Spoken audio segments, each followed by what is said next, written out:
안녕하세요. 또 뵙습니다. 1타 의사를 꿈꾸는 제너럴 닥터의 김재닥입니다. 먼저 의학적인 설명을 좀 할게요. ADHD는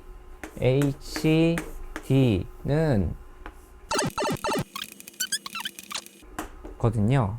그러니까 집중력 결핍 과잉 행동 장애입니다. 그래서 이걸 가지고 알 수 있는 게 두 가지가 있구나. 집중력이 결핍돼 있고 과잉 행동이니까 이게 행동이라고 할게요. 행동이 좀 올라가 있구나. 그리고 두 가지가 ADHD의 특징일 거라고 생각하는데 사실 이게 굉장히 잘못된 프레임입니다. 오은영 박사님처럼 훌륭하신 분들이 많이 막 요새 얘기를 해주시기 때문에 이런 오해가 옛날보다 저는 좀 풀렸다고 생각하는데, 혹시라도 아직 이렇게 생각하신 분이 있다면 이걸 지금 보셔서 고쳤으면 좋겠어요. 뭐냐, ADHD는 물론 이런 게 드러나는 걸 수는 있죠. 집중력의 어려움, 그 다음에 과잉 행동으로 인해서 생기는 문제, 이게 ADHD로 진단받은 사람들에게서 흔히 드러나는 어려움일 수는 있어요. 근데 그 ADHD로 인한 어려움이 곧 이 질병이라는 건 아니거든요. 그걸 분명히 구별을 해야 됩니다. 그 부분을 꼭 얘기 드릴게요. 머릿속에 이런 뇌가 있다고 할 때 구름 같은 뇌가 있네요.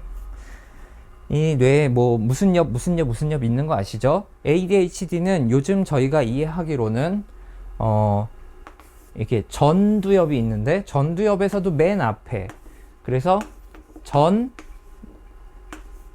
전두엽 프리프론탈 롭이 이제 아기 때부터 발달하잖아요. 아기는 뇌가 요만하겠죠? 그러다가 이렇게 쭉쭉쭉쭉 성장하면서 발달할 텐데, 뇌가 발달할 때 한 덩어리로 그냥 똑같이 생긴 뇌가 모든 사람에게 다 똑같이 발달하는 건 아니거든요.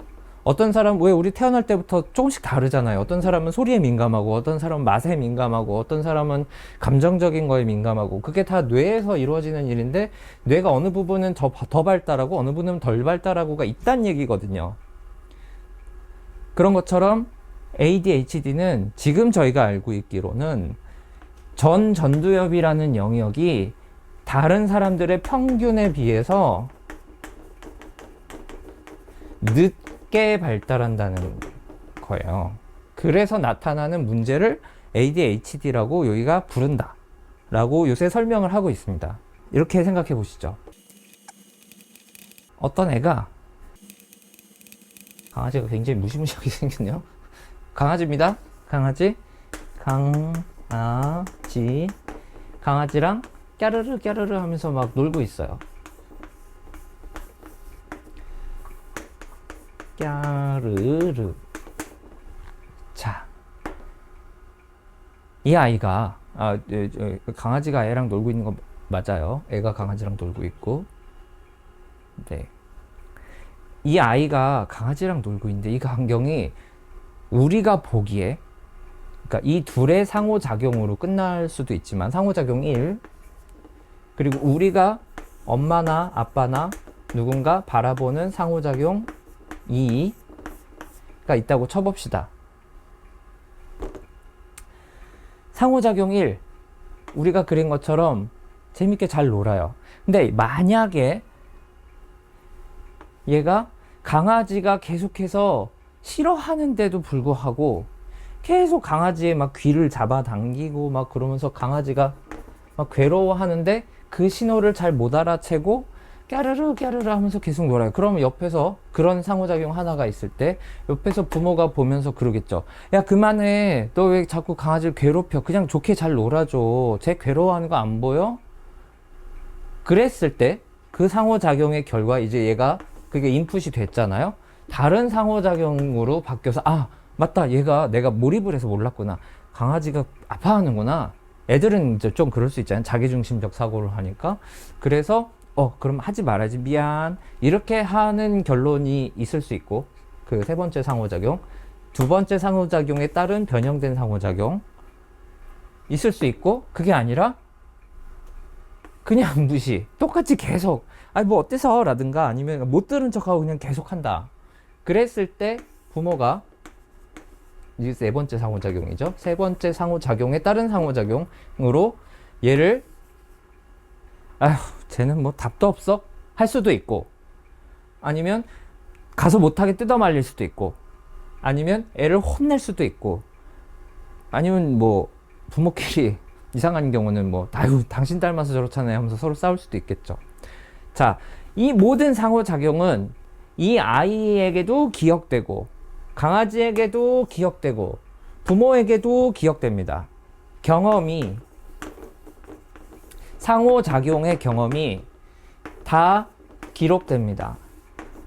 그리고 그것은 다음 상호작용에도 영향을 주죠. 특히나 일관된 상호작용의 경험이 있다면 그건 매우 당연하게 성격 형성이라든가 아니면 이 사람이, 부모가 아이를 바라보는 방식이라든가, 그러니까 뭐 어떤 편견이라고 할 수 있겠죠. 강아지도 심지어 이 아이를 대하는 어떤 인식의 방식이라든가 그런 것들이 다 이런 것들이 쌓이면서 생겨나고, 그 위에서 우리는 다시 서로를 바라보는 상호작용들을 하겠죠. 자, 이걸 왜 ADHD 얘기하냐면 이런 거예요. 지금도 언뜻 얘기했지만 어린 아이니까 애가 자기중심적으로 강아지를 막 이렇게 괴롭히면서 놀 수도 있어요. 물론 아주 어린 애들 중에도 그렇지 않은 훌륭한 아이들이 있지만 통계적인 평균을 보자고요.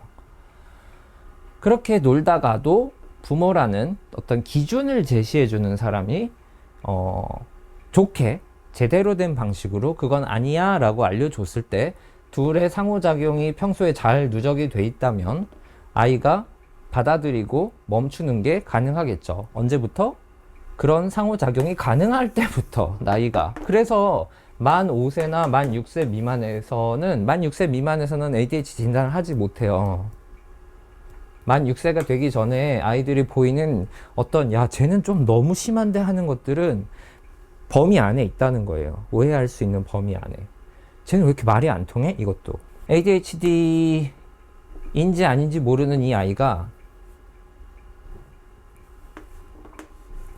5살에 엄마가 아무리 화를 내도 똑같이 강아지를 괴롭히고 또 헤헤헤 하고 있다 그래서 소위 ADHD 끼가 있는 것 같아요 라고 할 수 없다는 거예요. 이거 하나 꼭 기억해 두시고, 중요한 건 진짜로 ADHD일 수도 있고 아닐 수도 있잖아요.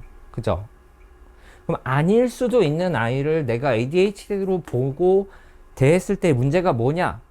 혹은 ADHD 이미 거의 분명할 수밖에 없는 아이를 아니야 그래도 아이는 다 그렇지, 그리고 설령 그렇다 치더라도 얘를 이런 최신 진단명이라고 할 수 있는 이런 걸로 우리가 프레이밍을 해가지고 보는 거는 좋지 않아. 치료라고 볼 것도 아니야. 이거는 그냥 케어하고 성장을 잘 시켜주는 부모의 역할이 중요한 거야. 인식이 중요한 거야. 편견을 가지면 안 돼 라고 하는 게 꼭 옳으냐, 이 경계를 좀 설명드리고 싶어요. 요 그림에서 그냥 조금 더 설명을 하면, 보세요. 시나리오 1, 얘가 강아지를 계속 괴롭혀요. 강아지는 얘를 그럼 피하게 되겠죠. 그럼 그걸 경험한 얘가 만약에 ADHD 만 6세가 넘었고 한 8세쯤 돼 있고 ADHD가 정말 맞지만 아직 진단되지 않았다고 쳐보자고요. 그리고 과잉 행동형이고 나중에 얘기하겠지만,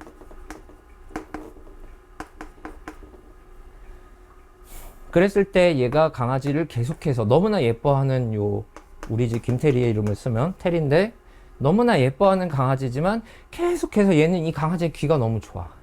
그래가지고 귀를 계속 맨날 만지고 얘는 그게 너무너무 싫고, 그래가지고 얘를 보자마자 피하고 그랬으면 어렸을 때 얘가 몸을 맘대로 움직일 수 있었던 5세부터 이걸 계속 반복하면 강아지는 얘를 피할 거예요. 엄청 피할 거예요. 그럼 얘는 근데 그걸 정확하게 인지를 못하고 왜 그러지 그러면서 더 막 끌어안고 그럴 수도 있고, 그러다가 보면 첫 번째 시나리오라 그랬죠. 첫 번째, 아빠가 이 강아지를 되게 좋아하는데 얘가 맨날 강아지 테리를 괴롭힌다고 이해를 해서 얘를 맨날 혼내요. 얘는 그냥 좋아서 하는 거고 잘 몰라서 한다고 자기는 인식하고 있는데, 강아지도 얘를 피하고 강아지가 얘를 피하는 반응을 아빠가 보기 때문에 아빠가 얘를 혼내요. 그게 그럼 매일매일 일어나면 아빠와 아이의 관계는 어떻게 될까요? 아빠는 아이를 이상한 애라고 볼 수 있죠. 심각할 경우에. 동물을 학대한 사이코패스인가? 막 이렇게 생각하지 말라는 법이 없겠죠.